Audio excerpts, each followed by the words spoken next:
À l'occasion de la Journée internationale des femmes, Manon Chic publie Mes héroïnes des femmes qui s'engagent, un livre dans lequel elle décrit ses rencontres avec des militantes qui ont inspiré son engagement. Manon Chic, dans votre livre Mes héroïnes des femmes qui s'engagent, vous faites le portrait de 11 défenseuses des droits des femmes. Pourquoi avoir décidé de décrire ces militantes des pays du Sud? Alors, mon intention, c'était de montrer que des femmes qui s'engagent dans des pays du Sud peuvent nous inspirer, nous servir de modèle, et notamment aussi parce que ce sont des femmes qui prennent des risques incroyables au travers de leur combat. Je voulais montrer aussi les similarités qu'il y a entre les différents combats de ces femmes féministes et les combats que nous pouvons mener ici en Suisse ou ailleurs en Europe. Quelle est la rencontre qui vous a le plus marqué? Je pense que dans le cadre des rencontres que j'ai faites, celle qui m'a le plus marquée, c'est celle avec Justine Mazika, qui est une femme du Congo qui se bat pour les femmes qui ont été victimes de viol. Et à travers son engagement, elle a rencontré des femmes victimes de viol, depuis des bébés jusqu'à des femmes de 80 ans et plus. Et ce qu'elle décrit est absolument inimaginable pour nous qui vivons dans un pays en paix.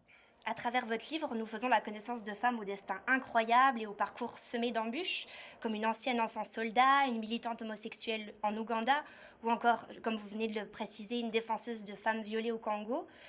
Pourquoi est-il encore si difficile et risqué de défendre les droits des femmes en 2017? C'est vrai que c'est quelque chose qui m'a fascinée de voir au travers de ces différents portraits qu'en fait presque toutes ces femmes que je présente et que j'avais rencontrées ont à un moment donné ou à un autre dû quitter leur pays, se mettre en sécurité, dû quitter leur ville et parfois même demander l'asile dans un autre pays. Et c'est lié au fait que leur engagement en faveur des droits des femmes ou des droits humains les met elles-mêmes en danger, qu'elles sont très souvent stigmatisées par leur propre communauté, elles sont rejetées par leur pays, elles sont menacées par leurs autorités ou par des groupes armés. Et donc, en fait, leur travail, leur combat dérange. Et c'est pour cela qu'aujourd'hui, elles sont effectivement des femmes en danger. Dans certains pays, comme en Iran, l'engagement féministe prend une tournure très très symbolique, comme celui de se prendre en photo en faisant du vélo ou alors de se prendre en photo sans porter de voile. Ces actions de révolte, a priori anodines, peuvent-elles vraiment changer les choses?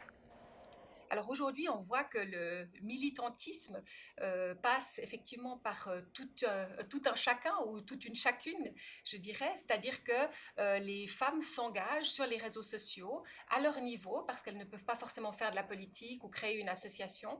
Et donc, elles décident de la façon dont elles le peuvent de remettre en cause les lois discriminatoires ou les mesures discriminatoires dont elles sont les victimes. Et oui, ça peut avoir un impact puisque notamment en Iran, on voit qu'il y a des millions de femmes qui suivent ce mouvement et qui, elles aussi, s'engagent à leur échelle en contestant finalement ces règles qui les oppriment. Vous terminez votre livre en disant Seules sont perdues d'avance les batailles que l'on n'a pas menées.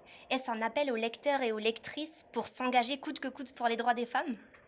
Oui, absolument. Mon intention avec ce livre était pas seulement de dresser un constat très noir de la situation des droits des femmes à travers le monde, mais vraiment aussi de donner un message d'espoir, de montrer toutes ces femmes qui s'engagent, qui arrivent à améliorer la situation dans leur pays, dans leur région, dans leur ville, et de dire, nous ici, nous avons la possibilité de nous battre, nous avons la liberté d'expression, la liberté de nous réunir, la liberté de nous mobiliser, donc utilisons ces libertés pour aider ces femmes.